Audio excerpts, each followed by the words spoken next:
నమస్తే అన్న, మీ పేరేనా? మనోజ్ జూబ్లీస్ లో బై ఎలక్షన్స్ రాబోతున్నాయి కదా, ఏ పార్టీ అధికారంలోకి వస్తుందని భావిస్తున్నారు? 100% బీఆర్ఎస్ వస్తుంది అన్న. 100%, 99 కదా, 100% చెప్తున్నా. ఇప్పుడంటే మాగంటి గోపీనాథ్ గారు ఉన్నారు కాబట్టి వస్తుంది. ఇప్పుడు మాగంటి సునీత గారు ప్రజల్లో ఎప్పుడు తిరగలేదు, బయటికి రాలేదు, ఆమెకి రూలింగ్ చేయడం కష్టమని అంటున్నారు. ఎందుకన్నా అన్న చేసిన అభివృద్ధికే డైరెక్ట్ ప్రజలు అనేది, పబ్లిక్ అనేది మేడంకే ఇస్తారు. సునీత మేడంకి 100% వేస్తారు ఓట్లు. కాంగ్రెస్ ఆల్రెడీ స్టేట్ లో చూసుకుంటే అది రూలింగ్ పార్టీగా ఉంది. ఆ రూలింగ్ పార్టీని కాదని ప్రజలు ఎందుకు బీఆర్ఎస్ కోట్ వేయాలన్న? అన్న చేసిన అభివృద్ధి మర్చిపోతారు అన్న ప్రజలు. అంటే వీళ్ళు కానీ ఫ్రీ బస్ ఇచ్చారు, సన్న బియ్యం ఇస్తున్నామంట, తెల్ల రేషన్ కార్డులు ఇస్తున్నామంటున్నారు కదా. అవన్నీ ఉన్నాయన్న, దేనికి? ప్రజల్ని ఇబ్బంది పెట్టడానిక? ఉంటాయి, కొన్ని వస్తాయి, కొన్ని పోతుంటాయి.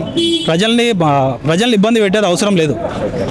అంటే ఇప్పుడు బీఆర్ఎస్ పార్టీ ఒకవేళ ఆల్రెడీ హ్యాట్రిక్ విజయం సాధించింది అంటే అది మాగంటి గోపీనాథ్ గారిని చూసేశారు. ఇప్పుడు మాగంటి సునీత గారు చూస్తే ఓన్లీ సానుభూతి ఓట్లు ఒకటి పడచ్చు అంటున్నారు. అన్నా మాగంటి సునీత గారికి కేవలం సానుభూతి ఓట్లు మాత్రమే పడచ్చు అంటున్నారు. లేదు, 100% జూబ్లీస్ కాన్స్టిట్యూషన్ మొత్తం మాగంటి గోపీనాథ్ అన్న ప్రజలకి కంపల్సరీ మాగంటి సునీత అమ్మగారికే పడతాయి ఓట్లు.